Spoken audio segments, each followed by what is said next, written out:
जी aunty. हाँ जी, सबको राम राम जी। हम लोग राम आज राम जी। 2 हफ्ते के बाद इकट्ठे हो रहे हैं और ऐसे में हम लोगों को अपना जो टॉपिक हमारा मधुर मिलन का चल रहा है उसको थोड़ा फिर से रिकैप करना जरूरी है और उसको हम लेते हुए फिर आगे बढ़ेंगे। लेकिन अभी विपिन जी ने एक बात कही है कि सब लोग पार्टिसिपेट करें। हमें बहुत अच्छा लगेगा, बहुत अच्छा लगता है। लेकिन एक चीज का ये भी ध्यान रख लें कि हमारा जो टॉपिक चल रहा है मधुर मिलन का, इससे बाहर ना जाए, क्योंकि उससे फिर हम लोग थोड़ा सा अलग हो जाते हैं तो वापस आने में हमको थोड़ी दिक्कत होती है। तो इसलिए जो भी अपना अपना कमेंट्स दें, जो भी अपनी बात बताएं, हम बहुत अच्छे तरीके से हमको मंजूर है। लेकिन जरा प्लीज इस बात का ध्यान रखें कि वो टॉपिक जो है वो मधुर मिलन से मिलता जुलता ही हो। बस ये मेरा अनुरोध है। थैंक यू जी। हाँ जी, अब हम देखते हैं कि शुरुआत हमने कहाँ से की थी। हम लोगों ने मधुर मिलन का जब हम लोगों ने चैप्टर शुरू किया था तो उसमें पहले हमने यही कहा था कि ये जो मिलन है ये भाव रूप है। इसमें भाव की ज्यादा प्रधानता है बनिस्बत के शब्दों की और चीजों की। तो इसलिए इसको हम भाव रूप में देखते हैं। और हम देख रहे थे पहले, सबसे पहले, कि प्रभु से मिलन के लिए हमारे पास कितने भाव। तो हमने ये याद होगा आप लोगों को, हमने देखा था कि मातृ रूप में हम लोग प्रभु से मिलन करते हैं। जैसे रामकृष्ण परमहंस जी ने देवी रूप का सहारा लिया और उसके बाद उन्होंने देवी को माता के रूप में पूजा और इसी से मिलाप किया। इसी तरह फिर पितृ रूप है कि पिता रूप में हम कहते हैं तू ही मेरा माता है, तू ही पिता है। फिर बंधु और सखा रूप में हमने देखा था कि मिलन होता है। तो जैसे मीरा ने कहा कि मीरा ने कृष्ण को हमेशा सखा भी माना है। भक्त उसकी बन के कहा है कि तो आजा मेरे घर में, हम इकट्ठे बैठ के खेलें, इकट्ठे बैठ के बात करें। तो ये सखा रूप है।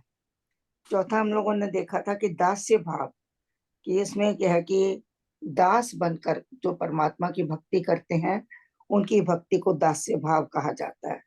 मीरा ने इस भाव में भी भक्ति की है। उसमें उसने कहा है मने चाकर राखो जी, प्रभु मोहे मोर सॉरी प्रभु मने चाकर राखो जी, मुझे तो अपना नौकर बना के रख।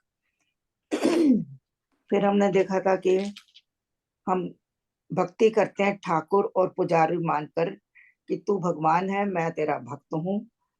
कईयों ने पति मानकर भक्ति की, इसमें भी मीरा ने किया है, मेरे तो गिरधर गोपाल दूसरों न कोई।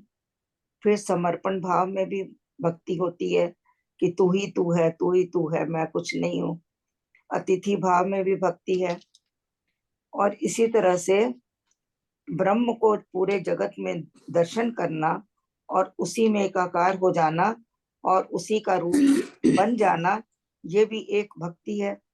फिर गुरु और शिष्य के मिलन से भी भक्ति है। इसके कई कई उदाहरण हैं। हनुमान जी का है, सुग्रीव जी का है, भरत का है। तो उन्होंने गुरु को गुरु माना। भरत जी ने हमेशा अपने रामचंद्र जी को गुरु रूप में देखा था। तो ये सब हम लोगों ने पहले देखा था। ये तो किस भाव से हम भक्ति कर सकते हैं।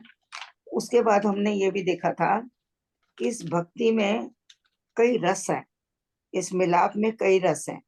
फिर हमने कहा था श्रृंगार रस भी है। श्रृंगार रस कैसे है कि हम लोग कभी भगवान की भक्ति करते करते इतने खो जाते हैं, इतने भाव विभोर हो जाते हैं कि हम उसमें लीन हो जाते हैं। कभी थाली सजाते हैं, कभी फूल रखते हैं, कभी मन में अपने भावों से परमात्मा को पोशाक पहनाते हैं। तो ये एक श्रृंगार रस आता है। फिर प्रेम रस है। प्रेम रस क्या है? भजन कीर्तन करते हैं, नाचते हैं, प्रभु के गुणों का चिंतन करते हैं, मनन करते हैं, श्रवण करते हैं और फिर परमात्मा में एकाकार हो जाते हैं। तो ये भी एक मिलन का मधुर रस है। फिर हम लोगों ने देखा था कि इसके अंदर करुणा रस भी आता है। जब हम भगवान के गुणों को याद करते हैं आंसू बहाते हैं, उसकी रहमतों को देखते हैं, कृतज्ञता का भाव जगाते हैं, और जो करना मन में जागृत होती है वो भी एक प्रभु का मिलन है। और इसमें जो है, इसको ये भी बड़ा मधुर है, मधुर रस है, जो करुणा रस है इसमें भी मधुरता आ जाती है। जब हम अश्रु बहाते हैं और परमात्मा के नाम से जुड़ते हैं, उसका गुणगान करते हैं, तो अंदर में जो आनंद मिलता है वो बड़ा मधुर होता है। इसी तरह इसमें भक्ति रस, विरह रस, सारे रस आते हैं। उसके बाद हम लोगों ने क्या किया था कि जो मिलाप है हमारे शरीर के हर अंग में हो रहा है, हर जगह पर हो रहा है, हमने इसको देखा था। तो इसको हम ज्यादा लंबा नहीं खींचते हुए सिर्फ नाम से आपको बताते हैं कि जीव का आत्मा से मिलाप होता है, तीनों शरीर हैं, तीनों शरीरों का आपस में मिलाप है। कौन कौन से शरीर हैं? कारण शरीर, सूक्ष्म और स्थूल। फिर 5 कोश हैं, वो भी आपस में मिले हुए हैं। उसके बाद 4 इंद्र, जो हमारी इंद्रियां हैं, उनका से मिलाप हो रहा है। अंतःकरण में मन, बुद्धि, चित्त, अहंकार सारे आपस में मिलके काम कर रहे हैं। फिर शरीर के आंतरिक अंगों की भी एक दूसरे पर निर्भरता है। फेफड़ों में खून बह रहा है, वो हृदय में जाता है, हृदय, लीवर, मस्तिष्क, सारी चीजें मिलकर काम कर रही हैं। फिर हमने देखा था चक्रों में भी एक जोड़ है, एक दूसरे के साथ जुड़े हुए हैं और वो काम कर रहे हैं। फिर हमने देखा अवस्थाओं में एकता है, जागृति, स्वप्न और सुषुप्ति का मेल है। फिर इंद्रियों का मेल है, ज्ञान इंद्रियां और कर्म इंद्रियां आपस में संयोग करके काम कर रही हैं। सांस का आना जाना शरीर के अंदर एक दूसरे से मिलजुल कर काम कर रहे हैं। एक सांस आती है तो दूसरी जाती है। फिर उसके बाद हमारी उंगलियां देखिए, एक उंगली कभी काम नहीं अकेली करती, हमेशा पांचों मिल के काम करती हैं। फिर शरीर में हमारे मांस, मज्जा, रक्त जितना है, इनका भी मेल हो रहा है। मुंह में देखिए तालू है, जीभ है और दांत हैं, इन सब का भी आपस में मिलाप है। जब आप खाना खाते हैं तो मुंह में डालते हैं, तालू भी काम करता है, दांत भी काम करते हैं, जीभ भी काम करती है। तो इस तरह हमारे पूरे शरीर में ये मिलाप का कार्यक्रम चल रहा है। शरीर के बाद हम लोगों ने देखा था प्रकृति में भी मिलाप हो रहा है। कैसे मिलाप हो रहा है, एक बार फिर से याद कराती हूँ आप लोगों को। दिन और रात का मिलाप हो रहा है, सूरज और चांद का मिलाप हो रहा है, सूरज जाता है, चांद आता है। नदियां, झरनों का समुद्र में मिलाप हो रहा है। मौसम एक दूसरे से मिलकर काम करते हैं, सर्दी जाती है तो गर्मी आती है, गर्मी जाए बरसात आती है, पतझड़ आती है। तो सारी चीजें जो हैं ये मिलाप है। फिर हमने देखा था कि तत्व जितने जल, वायु, अग्नि, पृथ्वी और आकाश, ये सब मिलके काम कर रहे हैं। ये नहीं है कि खाली जल काम कर रहा है तो वायु कहीं और है। नो, सारे मिलजुल के कर रहे हैं। फिर देखा था प्रकृति में माया के 3 गुण हैं, इनका मिलाप हो रहा है, सत्व, रजस और तमस का। फिर प्रकृति में एक दूसरे से आदान प्रदान का नियम भी एक तरह का मिलाप है। फिर पेड़ पौधों का भी आपस में देखिए किस तरह के उनका समझौता है कि एक ऑक्सीजन छोड़ रहा है और कार्बन डाइऑक्साइड को ग्रहण कर रहा है, और जो मनुष्य है वो अपनी ऑक्सीजन को ग्रहण करता है और कार्बन डाइऑक्साइड छोड़ता है, उसको पेड़ पौधे ले लेते हैं। तो इस तरह ये भी एक मिला जुला कार्यक्रम। इसके बाद हम लोगों ने थोड़ा सा ये और भी कहा था कि जब हमने गीता का कोई चैप्टर पढ़ा था तो उसमें बताया था कि पूरी सृष्टि एक यज्ञ रूप में काम कर रही है। एक आहुति दे रहा है तो दूसरा उस आहुति को ग्रहण करके आगे विकास की तरफ बढ़ रहा है। इसके उदाहरण हम लोगों ने देखा था कि सूरज जो है अपनी किरणें डालता है समुद्र में, तो समुद्र का पानी जो है वाष्प बन के ऊपर उठता है और वो वाष्प बन के ऊपर जाके फिर बरस के नीचे आता है। तो ये प्रकृति में एक तरह का लेन देन चल रहा है और इसको यज्ञ रूप में माना था।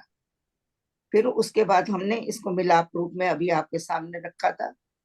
फिर उसके बाद हम लोगों ने थोड़ा सा ये कहा था कि पूरी प्रकृति में एक संभोग रूप में भी ये कार्य चल रहा है। सब कोई एक दूसरे को दे रहा है और ले रहा है।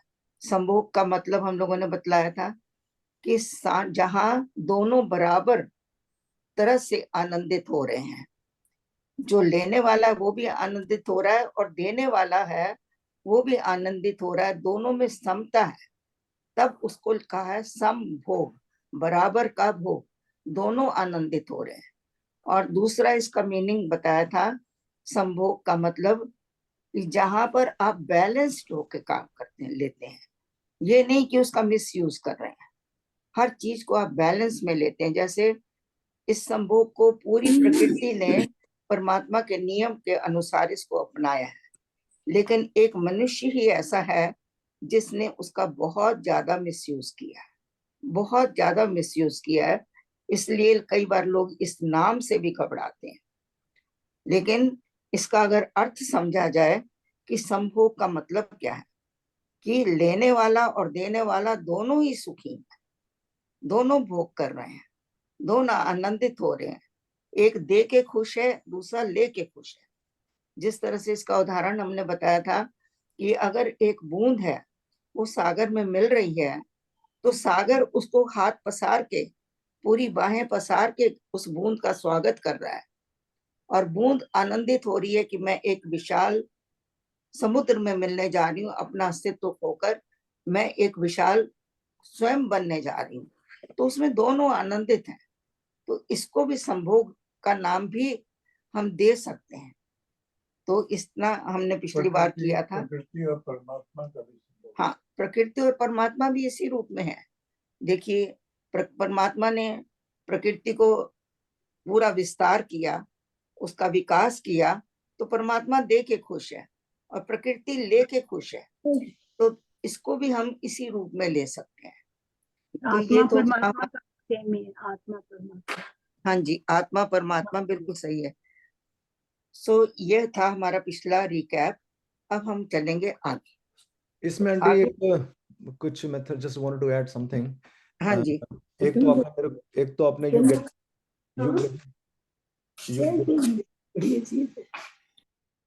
You get me triggered on Mirabai ji का आपने जो पद बोले कि मुझे चाकर राखो जी, शाम मने चाकर राखो जी।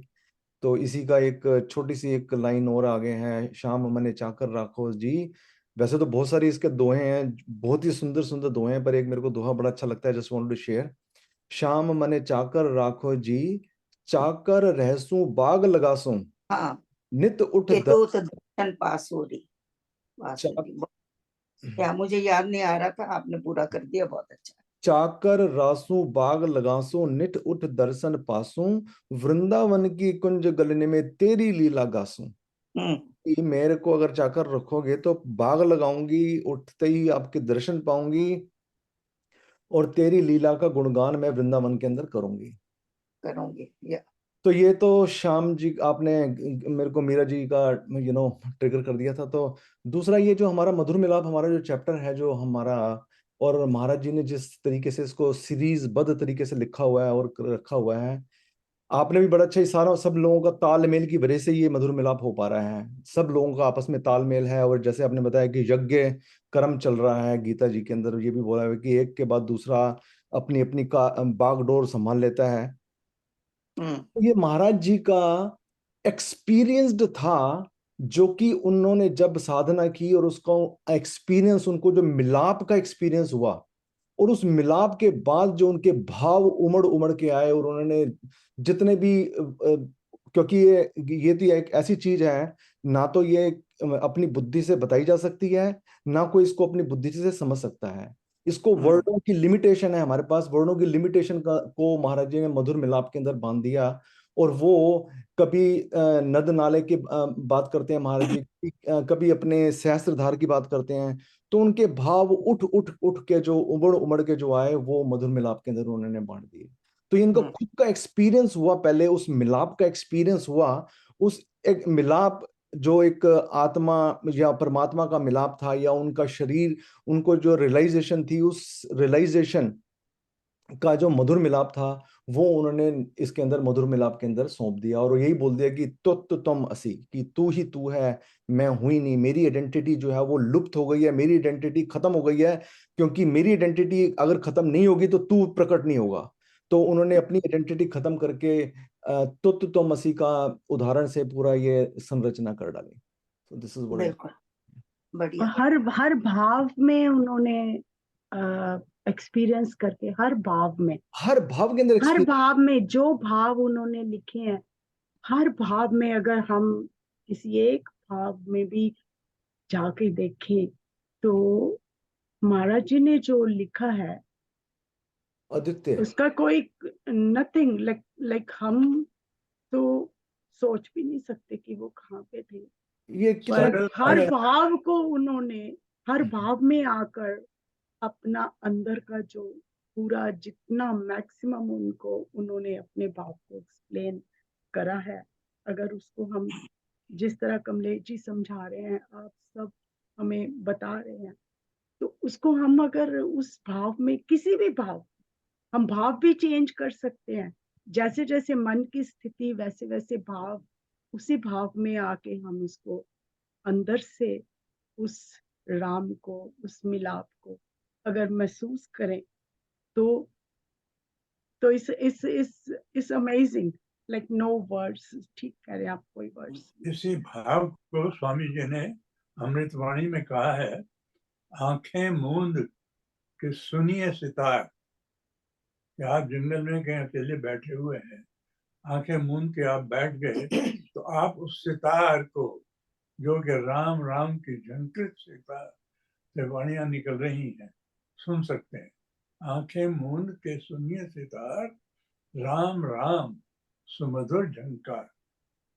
ये सब चीजें आपकी सुनाई देती हैं अगर हम लोग एकांत में और बैठ के और उसके ऊपर ध्यान दें। ये राम राम की धुन सुनाई देती है। स्वामी जी के हर लाइनों में, सब लाइनों में आप प्रभु के दर्शन कर सकते हैं, आप उनका में मिलाप देख सकते हैं। एक लाइन मैं बोलूं कमलेश जी, जो बिल्कुल। मुझे बहुत प्रिय है, वो इसी में से है, मधुर मिलाप में से ही। मेरे मन में तू बसे, मेरे मोहन राम, तेरे मधुर मिलाप में मुझको मिले विश्राम, बसे रहो श्री राम। जय श्री राम।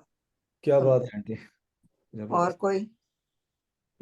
ये स्वामी जी ने ना एक सब अपने अपने नाम में, स्वामी जी का नाम जो है ना सत्यानंद जी, वो उसके अंदर सारा कुछ ही है। मैं ये अमृतवाणी को जब बार बार हम पढ़ते हैं तो उसमें एक आता है, सत्य ज्ञान आनंद के परम धाम श्री राम, पुलकित हो मेरा तुझे होवे बहुत प्रणाम। सत्यानंद जी जो है वो खुद अपनी मूर्त है सत्य, ज्ञान और आनंद के। इनमें उन्होंने पूरा स्वरूप अपना बताया कि मैं तो सत्य भी हूँ, ज्ञान भी हूँ, आनंद भी हूँ। तो उनके अंदर उनका जो जो शब्द उन्होंने लिखे हैं, पूरे भक्ति विकास में इतने सारे ग्रंथ दिए हमको, तो उसमें बहुत कुछ है, बहुत कुछ है। अगर हम थोड़ा सा भी अध्ययन जैसे आप हमें याद कराते हैं तो इसमें बहुत कुछ है, बहुत कुछ मिलता है हमको, बड़ा आनंद भी आता है और समझ भी आती है, और हमें अंदर अंदर जाने का एक मौका भी मिलता है हमको। मिलाप का जो आप करें, मिलाप ये बहुत सुंदर वर्णन है इसमें जो आप पढ़ रहे हैं और जो आप बता रहे हैं, बहुत अच्छी बात है। ये हमें बहुत कम मौका मिलता है, कि कम लोगों को मिलता है ऐसा मौका। आपको बड़े बड़े धन्यवाद। उसका एंड तो यही है कि तू ही मैं हूं और मैं ही तू है, तू ही तू है। तू ही अब तू आप है। देखिए, ये इस वक्त हमारे हाथ में ग्रंथ है स्वामी जी का, तो क्या हमारा ग्रंथ के साथ मिलाप नहीं है? इसको भी तो, ये भी मिलाप है। हम स्वामी जी के शब्दों से जुड़ रहे हैं, स्वामी जी के ग्रंथ से जुड़ रहे हैं, ये तो उत्तम मिलाप है। मैं कल पढ़ रही थी, प्रेम जी महाराज जी ने कहीं कहा है, कहते हैं कि हमको हमारे स्वामी जी ने जो ग्रंथ दिए हैं ये हमारे उत्तम गुरु हैं, और जब हम इनको छोड़कर दूसरे ग्रंथों को या दूसरे पथ में जाते हैं तो हमारे ऐसे ही है जैसे कि हम अपने एक घर को छोड़कर, मुझे एग्जैक्ट वर्ड नहीं याद आ रहे हैं, और उनका मतलब यही था कि वो सिवाय भटकने के और कुछ नहीं है। अगर आप इनको छोड़कर और कहीं जाने की कोशिश करते हैं तो वो सिर्फ एक आपकी भटकना है। तो मुझे सुंदर लगा था, लेकिन आई शुड हैव अच्छी तरह उस पर ध्यान देती तो मैं आपको उनके शब्दों में बता पाती। ये चंद्रयान का इतना जो हुआ वो उसके साथ मेरा ये एकदम मुझे याद आ गया मधुर मिलाप का, या कि चंद्रयान देखिए का यहाँ मून तो पे उतरते ही कैसे उसका मिलाप हुआ और उसने वहां का सारा कुछ, बिल्कुल, मैं तो कह रही हूँ सूरजचांद तो का हर मिलाप। चीज में उसका मिलाप है। अगर हम थोड़ा सा या अपने हम साथ जुड़े सृष्टि में किसी चीज को भी छोड़ नहीं सकते, हर चीज एक दूसरे से मिलाप कर रही है। हम लोगों ने तो कुछ उदाहरण दिए थोड़े बहुत, लेकिन देखा जाए तो सृष्टि में हर जगह मिलाप ही मिलाप है। हाँ जी, और कुछ या आगे चलें? हाँ जी आंटी आगे चलो। हाँ जी। हाँ जी, तो हम लोगों ने पिछली बार 39 तक तो पढ़ लिया था, लेकिन अगर आप चाहो तो आप फिर से 38 39 को लेते हुए आगे चलें। Usha aunty 38 and 39 please. हाँ जी। प्रेमी को पत्तियां लिखूं, वेग मिलो ही धाय, अपने की विपदा हरो, अपना आप दिखाओ। प्रेमी को पत्तियां लिखो, वेग मिलो ही धाय, अपने की विपदा हरो, अपना आप दिखाए। अवलंबन तो एक है, आशलता शुभ शाम, अपना दर्शन दान कर, रख ले अपनी साथ, अपना दर्शन दान कर, रख ले अपनी साथ। जय श्री। हाँ जी, इसमें ये देखिए, अब जो भक्त है भगवान से क्या कह रहा है कि अब मैं तेरे को पत्र लिख रहा हूं, मैंने कह के तो देख लिया, शायद मेरी वाणी में उतना बल नहीं है, तो शायद मेरी लेखनी काम कर जाए, तो इसलिए मैं तेरे को पत्र लिख रहा हूं। तू मेरा प्रेमी है, अब मेरे एक ही प्रार्थना है कि मेरे को जल्दी से आके मिलो। धाए मीन्स दौड़ कराओ और मेरे को मिलो। जैसे होता है ना, कभी आपका बड़ा प्रिय कोई आ जाए तो उस वक्त आप अपने को रोक नहीं पाते हैं, और उधर से वो दौड़ता है, इधर से आप दौड़ते हैं, तो दोनों जाके बीच में गले मिल लेते हैं। तो यहाँ वही वाली स्थिति दिखा रहे हैं। वो कह रहे हैं भगवान तू अब दौड़ दौड़ के आ मेरे पास, अब मेरे से इंतजार भी नहीं हो रहा, और आकर जब तू अपना दर्शन दिखाएगा तो मेरे सारे दुख, सारी विपदाएं, सब कुछ मेरा दूर हो जाएगा और मैं हर्षित हो जाऊंगा, मैं आनंदित हो जाऊंगा, क्योंकि मैं तेरे प्रेम को पाकर और तेरे दर्शन को पाकर धन्य। इसी लाइन को मुझे याद आ रहा है, स्वामी जी ने अपने उसके अंदर जब सीता माता बैठी हैं, हनुमान जी से कह रही हैं मेरे पति से जाके मिलना, उनसे कहना अपने की विपदा करो, अपना आप दिखाए, कि आप आओ और मुझे दर्शन दो। ये सीता माता ने राम जी को संदेश भेजा था हनुमान जी के जरिए। बिल्कुल इस लाइन से मेरे को भी एक लाइन याद आ गई कि चिट्ठी पाती तब लिखूं जब प्रीतम हो परदेस, मन में तन में जब राम बसे तो फिर किसे लिखूं संदेश। बिल्कुल सही बात है, सही बात है। अवलंबन तो एक है, आश्रिता शुभ शाख। तो बंद करो। और वो यहाँ पर हम लोगों ने देखा था कि अब यहाँ वो एक लता का उदाहरण दे रहे हैं। एक पतली सी कमजोर सी लता है जो कि अपने सहारे पर खड़ी नहीं हो सकती है, उसे सहारा चाहिए। और उसे सहारा किसका चाहिए? किसी शाखा का, किसी दीवार का, किसी जगह का, ऐसी जिसके साथ कि वो उसको पकड़कर सहारा लेकर खड़ी हो सके। तो कहते हैं जिस प्रकार एक लता को अवलंबन एक ही है, एक ही सहारा चाहिए, कोई शाखा मिल जाए, कोई जगह मिल जाए इसको जिसको कि वो पकड़कर विकसित हो सके। तो वही बात उन्होंने कही है कि अगर तू मुझे अपना दर्शन दान कर देगा, अपना दर्शन देगा, तो उससे मैं भी कुछ और विकास पाऊंगा, क्योंकि मेरा विकास जो है तेरे दर्शन के बिना रुका हुआ है। और फिर अब आगे भक्त क्या कह रहा है उसको, भगवान को, कि तू मेरी नहीं तो अपनी लाज रख ले। तो हम लोग भी कई बार कह देते हैं इंसान को, तो मेरे लिए तो नहीं, अपने लिए तो कम से कम सोच, तू अपने लिए ये काम कर ले, it is good for you. So यही बात वो भगवान से कह रहा है कि रख ले अपनी साख। मेरी तो कोई साख नहीं है, मेरी तो कोई इज्जत नहीं, मेरी कोई आबरू नहीं इतनी कि जिसके लिए मैं तेरे को कहूं, लेकिन तेरी तो है। तू अपने को संभाल कर उसका उसी बात को याद रख कि अपना विरुद्ध विचार, इसमें भी वही आता है कि तू अपने आप को देख कि तू कहाँ है। अगर तू नहीं करेगा तो तेरी बदनामी होगी, मेरा तो कुछ नहीं बिगड़ेगा, बट तू, तेरे को लोग बदनाम करेंगे कि तेरे को करुणा निधि कहते हैं, तो तेरी करुणा कहाँ गई है? तो भक्त जो है भगवान को रिझा रहा है, तरह तरह की अपनी बातों से, अपने शब्दों से कह लीजिए, अपने भावों से परमात्मा को रिझाने की कोशिश कर रहा है, और ताकि वो उसके दर्शन पा सके, परमात्मा से मिलाप कर सके। तो यहाँ लता का उदाहरण बड़ा सुंदर दिया है कि लता को एक ही अवलंबन चाहिए और कुछ नहीं चाहिए, उसकी एक ही आशा है।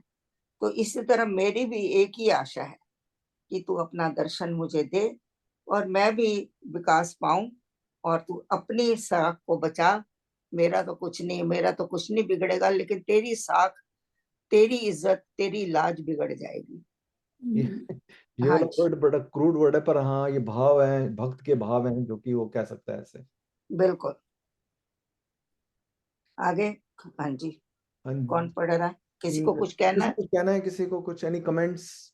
प्लीज आप अनम्यूट कर सकते हैं कभी भी अपना माइक, सब लोग जो हैं हम लोग, प्लीज अपना माइक अनम्यूट कभी भी कर सकते हैं और कोई कमेंट्स क्वेश्चंस कर सकते हैं प्लीज।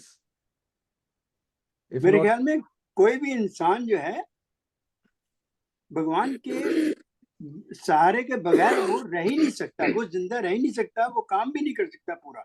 वो पूरा मनुष्य नहीं है, वो आधा मनुष्य है।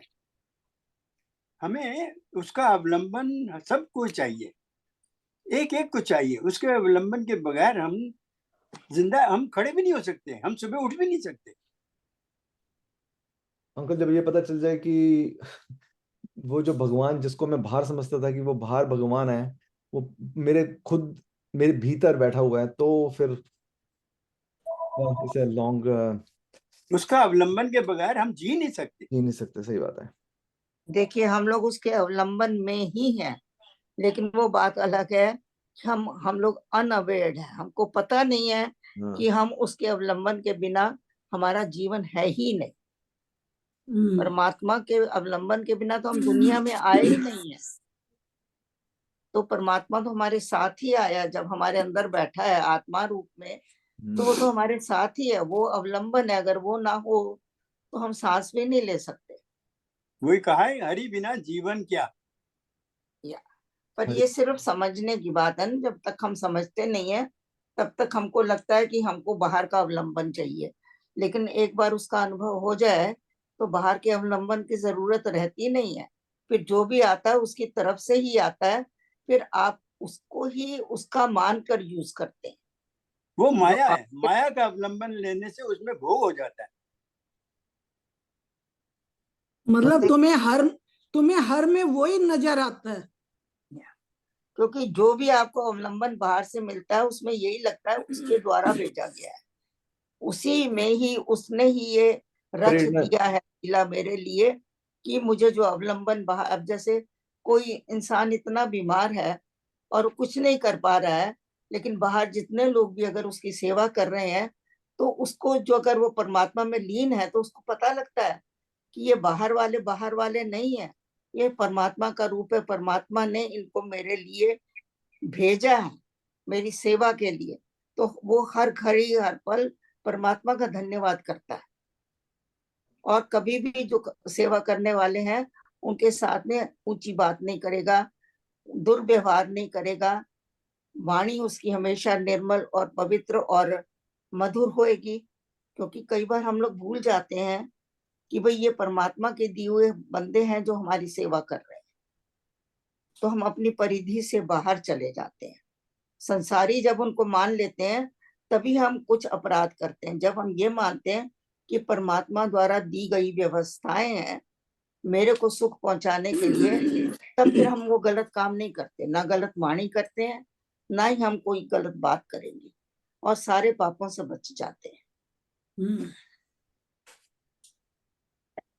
हाँ जी रजनी मेहरा जी 40 and 41। भक्ति लेखनी हाथ ले, हृदय पट पर लेख, प्रेम अश्रु से है लिखा, दया नयन से दे।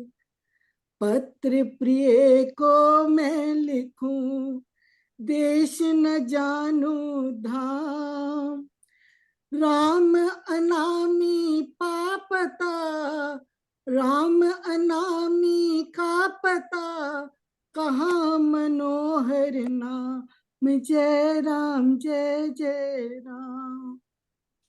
क्या बात है, हाँ ब्यूटीफुल। जी। अब देखिए बस आगे यही सारा चल रहा है कि भक्त जो है रिझा रहा है परमात्मा को, कभी चिट्ठियां लिख रहा है, कभी कुछ कर रहा है, कभी अपने भावों से परमात्मा को रिझा रहा है। तो यहाँ फिर वही कह रहा है कि भक्ति लेखनी हाथ ले, उसने अब भक्ति को लेखनी बना लिया। इसका अर्थ क्या है कि भक्ति जो है वो मेरे साथ है, और उसी भक्ति को मैं लेकर अपने मन में, अपने हृदय में मैं तेरे को चिट्ठियां लिख रहा हूँ।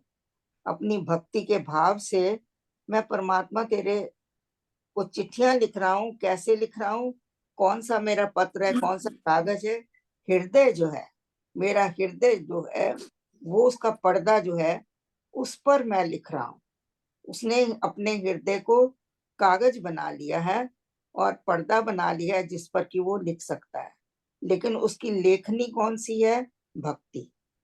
भक्ति को लेखनी बनाया उसने। लेखनी का मतलब क्या होता है, कलम, पेन। भक्ति रूपी पेन को लेकर मैं अपने हृदय के ऊपर अपने आंसुओं से तेरे को पत्र लिख रहा हूँ, और जिस भाव से मैं लिख रहा हूँ तू भी उसी भाव से दया करके और दया भरी हुई नेत्रों से तू मेरी तरफ निहार। कह रहा है भगवान कि तू, भगवान को कह रहा है कि तू दया नयन से, सभी लोग कहते हैं तू बड़ा दयालु है, तू बड़ा दयालु है, तो उसी तरह तू अपने नयनों में, अपनी आंखों में दया भर के मेरी तरफ देख ले, तो मेरा जो है जीवन सुधर जाएगा और मेरी इच्छा पूर्ण हो जाएगी। ठीक है जी, किसी को और कुछ कहना है? यहाँ भक्ति को उन्होंने लेखनी बनाया है और हृदय को उन्होंने कागज बनाया है, और आंखों में प्रेम के अश्रु भरे हैं, और फिर वो परमात्मा से याचना कर रहे हैं कि ये परमात्मा तू दया के नैनों से मेरी तरफ निहार। और कबीर जी बोलते हैं धरती को कागज करूं और लेखन ही सब बन रहा है। लेखनी सब बन रहा है, 7 समुद्र की स्याही से भी गुरुगुण लिखा ना जाए। गुरु गुण लिखा न जाए। हाँ जी, मैं कुछ ऐड करूं? बिल्कुल जी। ये सारा डिस्क्रिप्शन हम कर रहे हैं। Words can not replace the feelings. जैसे कोई कहे कि चमचम मीठी होती है, तो खाने वाले को ही तो पता है, दूसरे क्या जानेगा मीठी है खट्टी है। पड़े होने से, प्राइस टैग से तो कुछ पता नहीं लगेगा, ना मीनू से। यार तो हर रोज आप चमचम को ही याद करते रहते वो हो। लाता नहीं ना, 3-3 हफ्ते गायब हो जाता है, मैं कैसे बताना ही पड़ेगा। तो इसमें जो फीलिंग है ना, फीलिंग कई कई तरीके से ऋषि ने इन लाइनों में लिखी हुई है। एक मैं छोटा सा एग्जांपल से बताऊं। बुद्ध के पास एक शिष्य आया और उसकी उम्र ज्यादा थी, 70 से ऊपर होगी। तो बुद्ध ने पूछा आपकी उम्र कितनी है? तो जवाब मिला 4 साल। उन्होंने कहा शायद सुनने में गलती करी या बोलने में गलती होगी। फिर पूछ लिया उम्र कितनी है आपकी? तो जवाब उन्होंने दिया, निवेदन तो किया है कि 4 साल। कहते वो कैसे? कहते बाकी की उम्र तो मैं काउंट ही नहीं कर रहा। काउंट वो उम्र कर रहा हूँ जिसमें मिलाप हो गया था, जिसमें मैं जाप करता रहता हूँ, जिसमें मैं विपासना में डूबा रहता हूँ, वो उम्र गिन रहा हूँ। तो वो सुनने के बाद बुद्ध ने बाकी शिष्यों को भी कहा कि वो उम्र मत गिनो जो फिजिकल है, क्योंकि मरना तो पक्का पक्का है। जिस दिन से आए, डेट ऑफ बर्थ से लेके डेट ऑफ डेथ तक ये लीज है, 60 70 80 जो भी लिखा के लाए हैं। लेकिन जिसने जिंदगी ही में मौत को देख लिया और समा गया, उसको तसल्ली जिंदगी ही में मिल जाती है, चाहे देह रहे चाहे ना रहे। लेकिन इस मिस्टेक को हम लोग समझते कम है, क्योंकि बुद्ध ने जब डेड बॉडी देखी तो फौरन कहा लौटा लो रथ, हो गया दर्शन, मौत आ रही है, मुझे कोई रास्ता ढूंढना है। तो रास्ता तो एक ही है, यही वाला। तो इसमें एक मैं छोटा सा एक्सप्लेन करके एग्जांपल से बात खत्म करूंगा। किसी गांव में यात्री आ रहे थे, तो उन्होंने कोने में बैठा एक न्यासी था, उससे पूछा बस्ती का रास्ता किधर है? बस्ती तो सही कहते हैं ना जहाँ बंदे बस जाते हैं। तो उसने पूछा बस्ती का रास्ता कि मरघट का रास्ता? भाई पागल है, मैं सीधा सीधा सवाल कर रहा हूँ और ये अपनी तरफ से कोई जोड़े जा रहा है। भाई बस्ती जाना है। तो उसने कहा अच्छा 1 किलोमीटर इधर चल जाओ, फिर लेफ्ट राइट करके वो गए तो पहुंचे मरघट पे। तो आपस में कहने लगे ये बंदा था ही पागल, कह कुछ रहा है कर कुछ रहा है, तो चलो अब वापस। और उसी रास्ते से जाना था। फिर उसे मिला और गिला करा कि तुमने भेज हमें वहां दिया। कहते मुझे भी अभी अभी पता लगा, कुछ ही साल पहले पता लगा।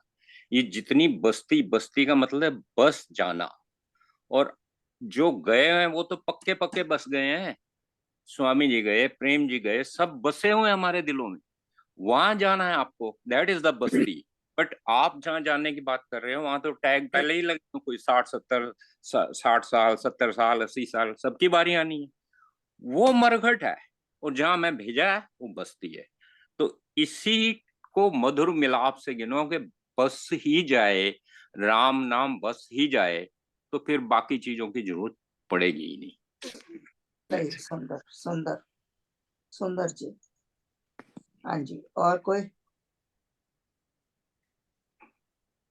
हाँ जी, आगे है। पत्र प्रिय को मैं लिखूं, देश न जानू धाम, राम अनामी का पता, कहा मनोहर नाम। अब यहाँ पर वो फिर भक्त क्या कह रहा है कि मैं तुझे पत्र तो लिख रहा हूँ, पर मुझे नहीं पता कि ये पत्र को भेजूं कहाँ। देश न जानू, मेरे कोई नहीं पता तू किस देश में रहता है और कहाँ तेरा घर है। देश न जानू, धाम माने होता है घर, तेरा निवास स्थान मेरे को नहीं पता तू कहाँ है। मेरे पास तो सिर्फ राम नाम है, एक नाम तेरा है, बाकी तो सब अनामी है। राम अनामी, अनामी के राम तेरे अनेकों अनेकों नाम है, इस वजह से तू अनामी है, जिसका कोई नाम नहीं है। अनामी का मतलब होता है जिसका कोई नाम नहीं है, लेकिन ना नाम होते हुए भी अनेकों नाम है। तो उस राम अनामी का पता, कहा मनोहर नाम, कि मेरे पास तो सिर्फ मेरे गुरु द्वारा दिया हुआ तेरा नाम है वही मेरे लिए सबसे बड़ा पता है। उसी नाम के द्वारा मैं तेरे को अपनी चिट्ठियां भेज सकता हूँ, और मुझे इतना भी यकीन है कि ये चिट्ठी तेरे पास पहुंचेगी भी जरूर। सब ये भाव है। हमने पहले लाइन में ही कह दिया था जब शुरू किया था, यह इस पूरे चैप्टर में बिना भावों के और कुछ है ही नहीं। सो यहाँ पर भी अपने भाव ही प्रकट कर रहा है भक्त जो है, और परमात्मा को चिट्ठी लिख रहा है। और कहाँ लिख रहा है? जहाँ पर का उसको पता ही नहीं है कि कहाँ लिखूं, कौन सा देश है, कौन सा धाम है, और क्या उसका नाम है। पर लेकिन मेरे गुरु ने मुझे जो नाम दिया है, मुझे सिर्फ उतना पता है, उसका नाम राम है। हालांकि तू अनामी है, तेरे अनेकों अनेकों नाम है, और तुझके एक नाम से नहीं पुकारा जाता है। तो वही वो कह रहा है कि तेरे तो मनोहर नाम जो है वो मेरे अंदर राम रूप में विराजमान है। जैसे स्वामी जी ने भी एक बार कहा है कि मैं जहां भी जाता हूँ हर जगह सिर झुकाता हूँ, मत्था टेकता हूँ, आदर देता हूँ। क्यों? जहां भी कोई मुझे बुलाता मैं जाता हूँ, लेकिन अपने हृदय के अंदर मैंने एक आसन जो श्री राम के लिए स्थापित किया है, उस जगह पर मैं किसी को नहीं विराजमान करता। बाकी सब मेरे लिए पूज्य हैं, सभी मेरे लिए आदरणीय हैं, लेकिन जो आसन मेरे हृदय के अंदर परमात्मा के लिए बना हुआ है, मेरे राम के लिए बना हुआ है, वो आसन सिर्फ एक ही है, और उस पर सिर्फ मेरा राम ही विराजमान हो सकता है। तो सभी तो उसी राम भाव है, से, सभी तो राम है। हाँ जी, तो उसी भाव से उसने यहाँ पर लिखा है, कह रहा है कि मैं तेरे को चिट्ठी लिख रहा हूँ और मेरे पास कोई पता नहीं है तेरा। हाँ जी, कुछ ऐड करना है कि आगे चले? 42, 43 किरण आंटी। हाँ जी। श्री राम। अथाह सागर बंद का, दिखे न परला पार। तड़पे मन मधु मेल को, देख तरंग अपार। नौका है हरि नाम की, केवल तारनहार। इससे पाऊं पार मैं, करूं अपना निसार। नौका है हरि नाम की, केवल तारनहार। इससे पाऊं पार मैं, करूं अपना निस्तार। जय श्री राम। हाँ जी, अथाह सागर बंध का। अब भक्त को अपने बंधन दिख रहे हैं कि मेरे जो बंधन है ये सागर के समान है, इतने गहरे हैं और अथाह हैं, जिनकी कोई था नहीं है, जिनका कोई अथाह कहते हैं गहराई, इतनी गहरे हैं, इतने नीचे तक हैं, और वो सागर के समान है ये बंधन, कि उनका कोई ओर छोर नहीं दिख रहा कि कहाँ शुरू हो रहे हैं, कहाँ खत्म हो रहे हैं। इतने मेरे ऊपर जो है बंधन है। अब उन बंधनों से मेरे को पार पाने का दिल कर रहा है कि मैं इनसे छूटूं। जैसे जब तक आपको पता नहीं है कि आप बंधन में हो तो आपको कोई पता नहीं है, लेकिन जैसे ही पता लगता है तो आपको पीड़ा होती है, तकलीफ होती है कि अरे ये तो मुझे कष्ट दे रहे हैं। चाहे वो बंधन आपके सोने के हों, चाहे वो आपके रस्सी के हों, चाहे वो किसी और चीज से बंधे हुए अगर आप हैं, अगर आप बंधन में हैं तो आपको कष्ट होगा। मोह के बंधन। तो ये मोह भी जो है ये भी एक बंधन है। तो यहाँ वो भक्त कह रहा है कि मैं तो चारों तरफ संसार के बंधनों में बंधा हुआ हूँ। कहीं रिश्ते के बंधन है, कहीं मेरे पर माया ने घेरा डाला हुआ है, कहीं मैं अपने शरीर के साथ जुड़ा हुआ हूँ, शरीर का बंधन है। तो इस तरह मैं हर जगह बंधनों से जकड़ा हुआ हूँ। जब बंधन आपको कष्ट देते हैं तो पता लगता है कि कितना कष्ट है, कि जकड़ा हुआ आप महसूस करते हैं स्वयं को। तो कह रहे हैं कि मेरे जो बंधन है वो अथाह सागर के हिसाब से है, और अब मुझे दिखाई भी नहीं पड़ रहा कि कहाँ से इतने बंधन हो गए।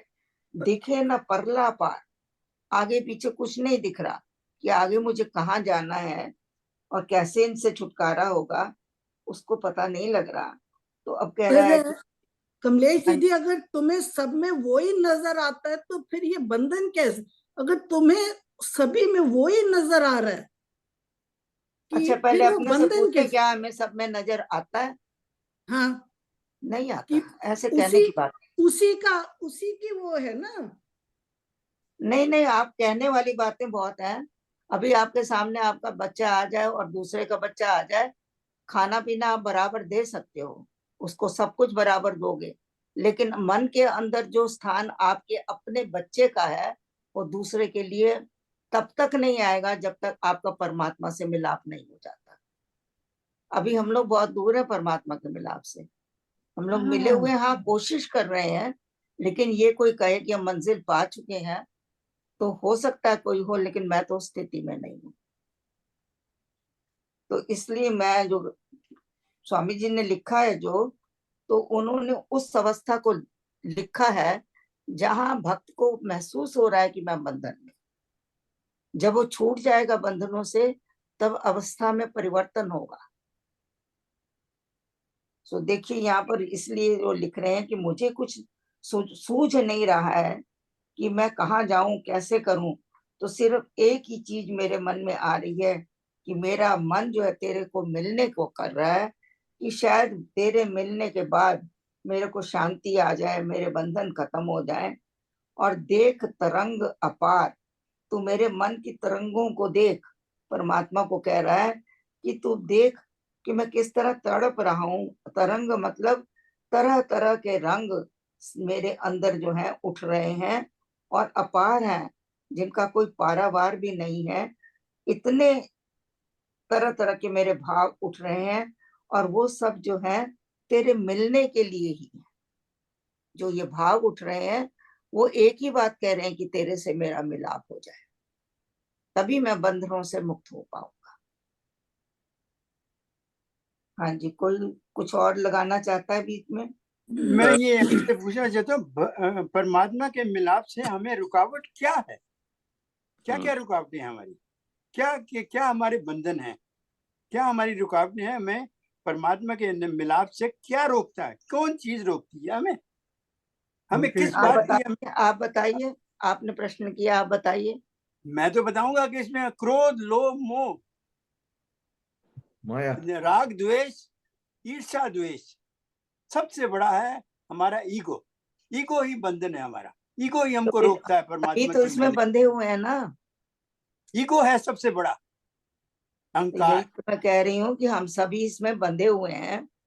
तो आप जो कह रहे हो कि भाई ये क्या कारण है, कारण आपको पता है, और हम इसको कोशिश कर रहे हैं कि हम इनको कम करें, तो हम उसी कोशिश में ही तो लगे हुए हैं ना। जब ये सारे हमारे कारण खत्म हो जाएंगे तो मिलाप तो अपने आप ही होगा। अच्छा, इसके परमात्मा लिए को मैं तो एक आपसे सवाल और पूछता हूँ कि हमें इसके बंधन जो मैं बात कर रहा हूँ, हमें मिलाप से जो रोक रहा है, हमें स्वाध्याय करना चाहिए या हमको ये अध्यात्म का अभ्यास करना चाहिए? इन दोनों में से कौन सा है बड़ा? दोनों दोनों। दोनों। एक क्यों करना है? आप हर वक्त जाप नहीं कर सकते तो आप उस वक्त स्वाध्याय करिए।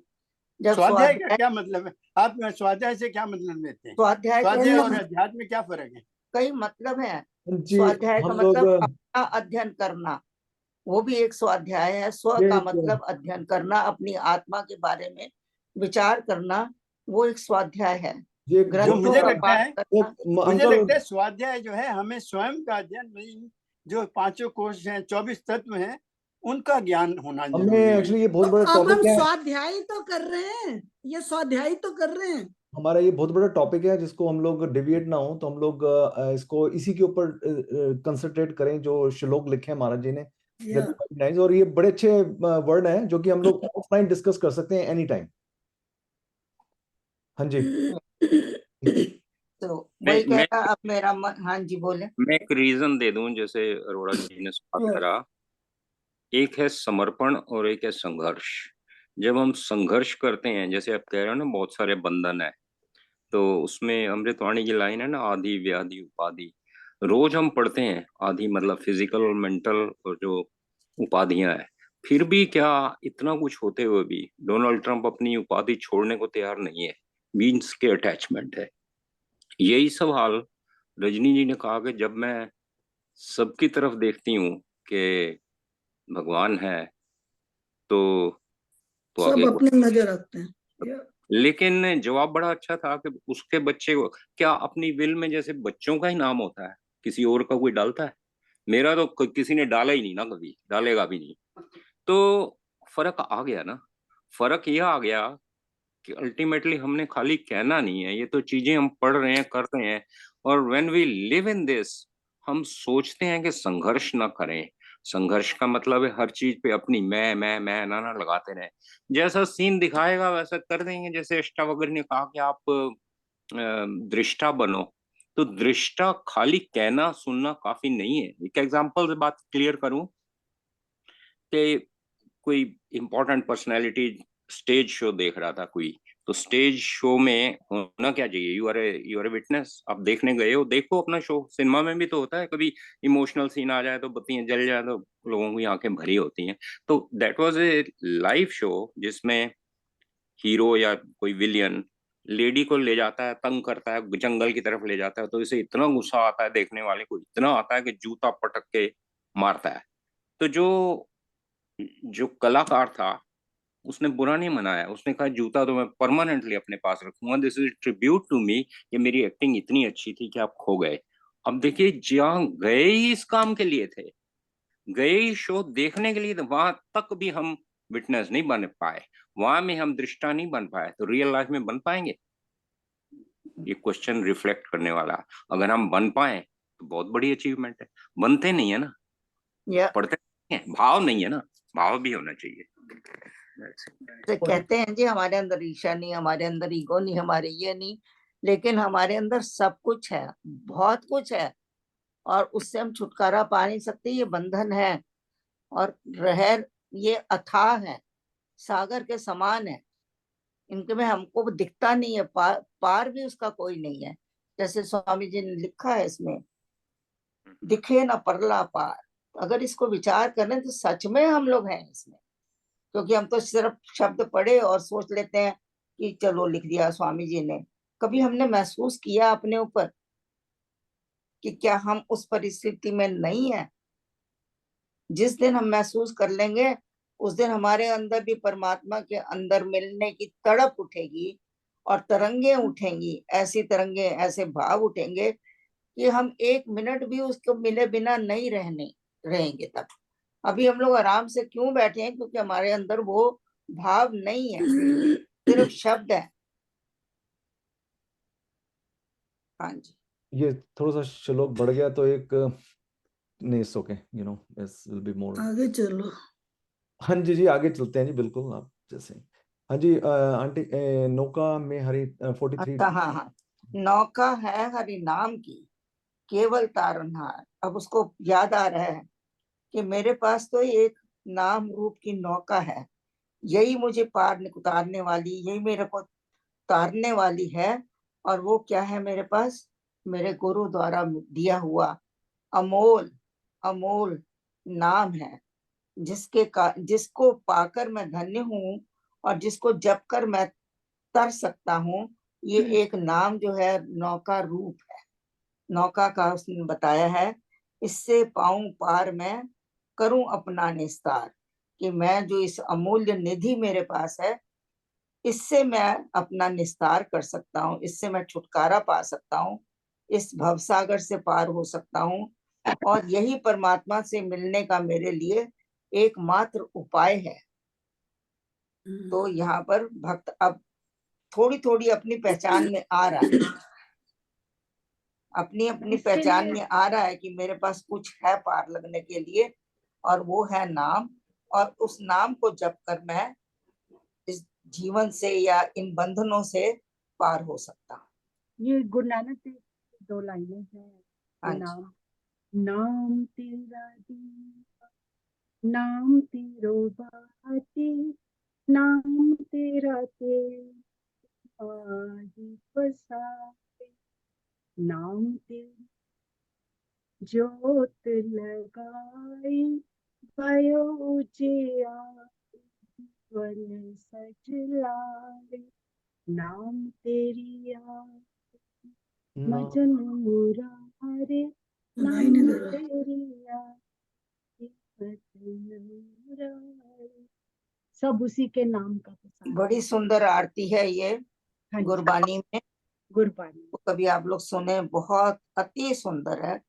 और उसमें जैसे स्वामी जी ने लिखा है कि चांद है, तारे हैं, उनको मैं तारे हैं। थाली में सजा कर तेरी आरती करूं, वही हाँ, भाव यहाँ पर दिए गए हैं और बड़े सुंदर तरीके से गाई बहुत गई है। प्यारे से। शब्दों पर अगर ध्यान दें तो जी। आपको बहुत आनंद आएगा।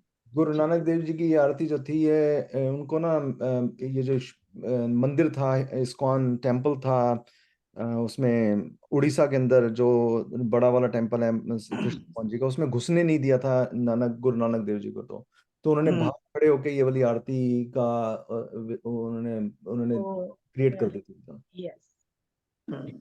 हाँ जी। बड़ा सुंदर बताया कि पूरे वन जो है वो हाँ तेरा कैसे गुणगान कर रहे हैं, चांद हाँ, तारे कैसे गुणगान, सूरज कैसे तेरे गरिमा गगन को में गा रहा है। गगन में थाल राव। या या हाँ। बहुत खूब, बहुत खूब। बहुत खूबसूरत। Aunty Usha aunty 44, 45 and 46 actually ये तीनों एक साथ जुड़े हुए हैं। तो तू मिले सभी कुछ मिले, सुख संपद शुभ सार, दर्शन से देखा गया ये वह सब संसार। तू दूर सभी दूर है, तू पास सभी पास है, तेरे उत्तम मेल में सुख सिद्धि निवास है, तेरे उत्तम मेल में सुख सिद्धि निवास है सुख सिद्धि निवास है, पहले लगा हुआ है, है सुख सुख सिद्धि है नहीं सिद्धि लिखा हुआ है निवास। जी है इसमें। तेरे। अच्छा, मेरे पास यहाँ पे नहीं। मेरे पास भी नहीं है एक्चुअली, इसमें भी नहीं है एक्चुअली। अच्छा, हमारे में लिखा हुआ है तेरे, वो ठीक भी है, तेरे उत्तम मेल में है सुख है सिद्धि सुख निवास। सिद्धि निवास। या हाँ जी। तो चलिए दो को ही पहले आगे कर लेते हैं। हाँ जी। प्रेम तो सुधा को पान कर हुआ जब भी मैं चूर, रहा न मुझसे दूर, मैं नहीं तुझसे दूर, रहा न मैं, रहा न मुझसे दूर तू, मैं नहीं तुझसे। जय श्री। तू मिले सब कुछ मिले, सुख संपद शुभ सार। अगर कब तू होगा मिल जाए, कमलेश जी, ये कब होगा? बस ये हो रहा है, हम चल रहे हैं, हम धीरे धीरे चल रहे हैं, लेकिन हो रहा है। हमको अभी ऐसा लग रहा है नहीं हो रहा है, लेकिन हो रहा है। उसी रास्ते पे चल रहे हैं। पाँव रख लिया है, रास्ते पर पाँव रख लिया है, धीरे धीरे चल के पहुंच जाएंगे। हाँ, क्योंकि हमारी जो चाल है ना वो चींटी की तरह है, तो इसलिए वो दिखाई तो नहीं पड़ रही है, लेकिन पर रास्ता पार हो रहा है। इसमें तो कई जीवन भी लग जाते हैं। कोई बात नहीं, कहते हैं ना कि अगर इतना पता है कि हम चल रहे हैं, मंजिल की ओर पहुंच रहे हैं, तो फिर तो कई जन्म लगे चाहे जो मर्जी होए, वो तो फिर कहते हैं ना, आपने गुरु के ऊपर छोड़ दिया, उसका काम है आपको पार लगाना। हमको बस इतना उसके पता है वचनों कि का पालन करें बस। हमको इतना पता है हम ठीक रास्ते पे हैं। बिल्कुल, उसके वचनों का पालन करना ही हमारा धर्म है। तू मिले सब कुछ मिले, सुख संपद शुभ सार। अब कह रहे हैं कि अगर तू मिल जाएगा तो मुझे दुनिया की हर खुशी, हर सुख, हर निधि, संपद माने धन दौलत, जो भी कुछ है, जो हमको सुख देने वाली चीजें हैं, वो सब कुछ मिल जाएगा, क्योंकि तेरे मिलाप में सब कुछ है और यही जीवन का सार भी है, यही शुभ सार है। तू मिले सब कुछ मिले, सुख संपद शुभ सार। सुख भी मिलेगा और संपत्ति। संपत्ति किसको कहा है यहाँ पर? जो चीज हमको आनंदित करे वो संपत्ति है। तो खाली धन जो है वो संपत्ति नहीं है। एनीथिंग, हमको उस परमात्मा का मिलन जो है वो सबसे बड़ा सुख है, आत्मा का परमात्मा से मिलना। फिर संसारी संपत्ति हमारे पास क्या है? जब हम अपने जनों से मिलते हैं, अपने बच्चों से मिलते हैं और अपने रिश्तेदारों से मिलते हैं, तो जो सुख का हमको अनुभव होता है वो भी हमारी एक संपत्ति है। तो यहाँ पर संपत्ति को विशाल रूप में लिया गया है कि दुनिया के जितने भी सुख हैं और जितनी भी संपदाएं हैं वो सब कुछ तेरे मिलने में समा जाए।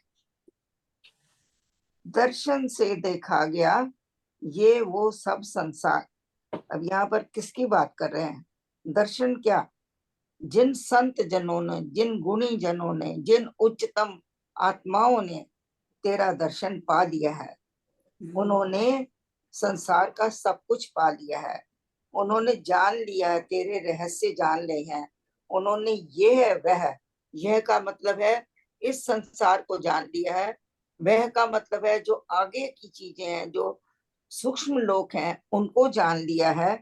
इसका मतलब परमात्मा तेरे सारे रहस्यों को उन लोगों ने जान लिया है जिन्होंने तेरे दर्शन पा लिए हैं। और वो दर्शन पाने वालों में बड़ी बड़ी उच्च आत्माएं हैं, बड़े बड़े संत हैं, बड़े बड़े महात्मा हैं, ऋषि मुनि हैं, वैज्ञानिक हैं, इन सब ने देख लिया है। इस सब को अगर अंग्रेजी में देखा जाए, दिस दैट इट, ये है this that art, it, this that it, it is what it is. तो यहाँ पर उन्होंने यही कहा है कि तेरे दर्शनों को पाकर जिन लोगों ने तेरे को जान लिया है, जिन्होंने लोक जान लिया, परलोक जान लिया, तो वैसा सुख तू मेरे को भी दे। ठीक है जी, आगे चले। हाँ जी। कुछ कहना है? तू दूर सभी दूर है, तू पास सभी पास। देखिए शब्दों में तो कोई खास नहीं है, लेकिन भाव बहुत ऊंचे हैं। जब तू मेरे से दूर है तो ऐसे लगता है पूरा संसार मेरे से दूर है, सब कुछ मेरे से दूर है, कुछ भी पास नहीं है।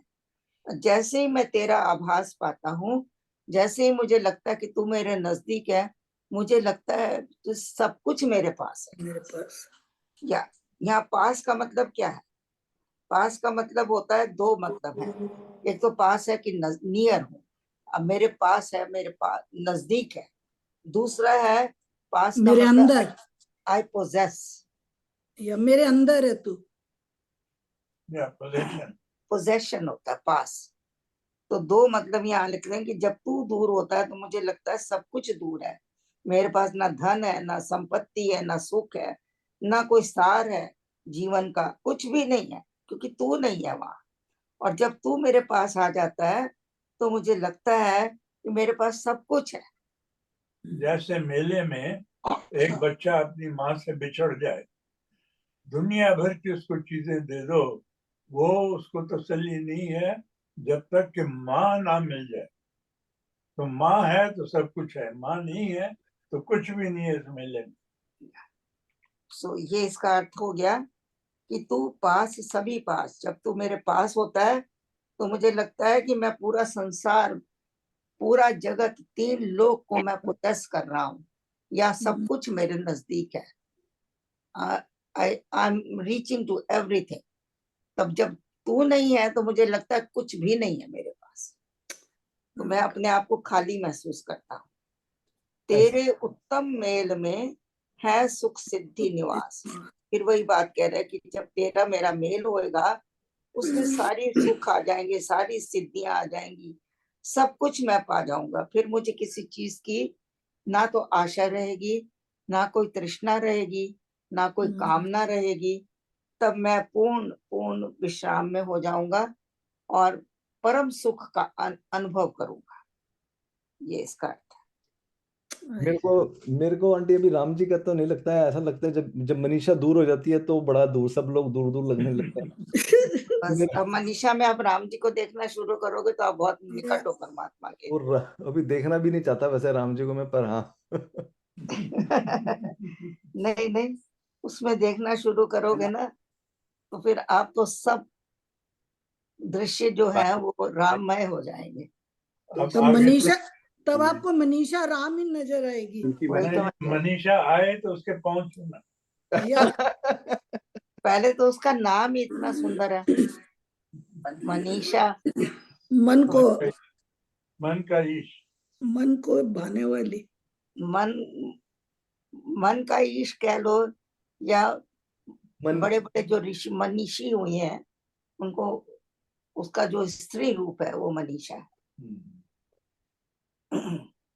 प्रेम सुधा को पान कर हुआ जभी मैं चूर, रहा न मुझसे दूर तू, मैं नहीं तुझसे। हाँ हाँ, या हाँ जी। अब उसको लग रहा है कि अब मैंने तेरे नाम का प्रेम की अमृत को पी लिया है, तो फिर वही नाम ही तो मेरे पास है, वही एक अमृत मेरे पास है। और उसी नाम रूप प्रेम को मैं पान करके जब मैं उसमें बहुत चूर हो गया, जैसे कोई नशे में चूर हो जाता है, उसको सुध बुध नहीं रहती है, उसको कुछ पता नहीं रहता कि उसके आसपास में क्या हो रहा है, तो वही स्थिति का को आभास करते हुए, उसी स्थिति में अपने आप का अनुभव करते हुए वो कह रहा है कि जब मैंने इस अपने इस अमृत रूपी नाम को पान कर लिया, पी लिया उसका प्याला, तो मुझे ऐसा लगा तू तो मुझसे दूर है ही नहीं, ना मैं तेरे से दूर हूँ, ना तू मेरे से दूर है। हम दोनों एक ही हैं और एक साथ हैं। अद्वैत रूप में यहाँ भक्त जो है भगवान को देख रहा है। ठीक है जी, और कुछ कहना चाहते हैं? बहुत खूब आंटी, बहुत खूब। कोई थोड़ा सा टाइम हो गया वैसे तो, पर आप कोई कोई किसी के कमेंट्स हैं तो please share your comments.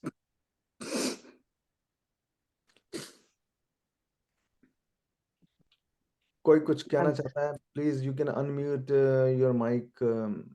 Sudesh aunty कुछ कहना चाह रहे थे, आंटी सुदेश आंटी।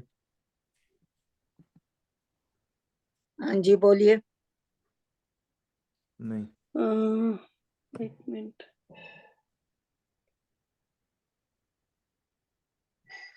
मेरे नाथ मुझे बिसराना नहीं, मेरे नाथ मुझे बिसराना नहीं, मैं तेरा बच्चा हूँ कोई बेगाना नहीं, मैं तेरा बच्चा हूँ कोई। दुनिया की चमकीली चीजों ने लुभाया मेरा मन, फंस गया नहीं निकल सकता, ले बचा परमात्मन। मेरी बुद्धि ने तुझको पहचाना नहीं, मेरे नाथ मुझे बिसराना नहीं, मैं तेरा बच्चा हूँ कोई। छोड़ बैठा तेरी उंगली जगत के मेले में आज, ढूंढता फिरता हूँ तुझको, चलता नहीं तेरा पता। मैं तुझसे भूला तो कोई ठिकाना नहीं, मेरे नाथ मुझे बिसराना नहीं, मैं तेरा बच्चा हूँ कोई। ले बिठा मुझको, ले बचा मुझको, तुम माया के इस जंजाल से, और ले बिठा गोदी में अपनी करुणा से और प्यार से। मैं तेरा बच्चा हूँ कोई, बेगाना नहीं, मैं तेरा बच्चा हूँ कोई, बेगाना नहीं, मेरे नाथ मुझे बिसराना नहीं। जय श्री राम। अच्छा मैंने सोचा सुंदर जी, सुंदर, बहुत appropriate. Very good.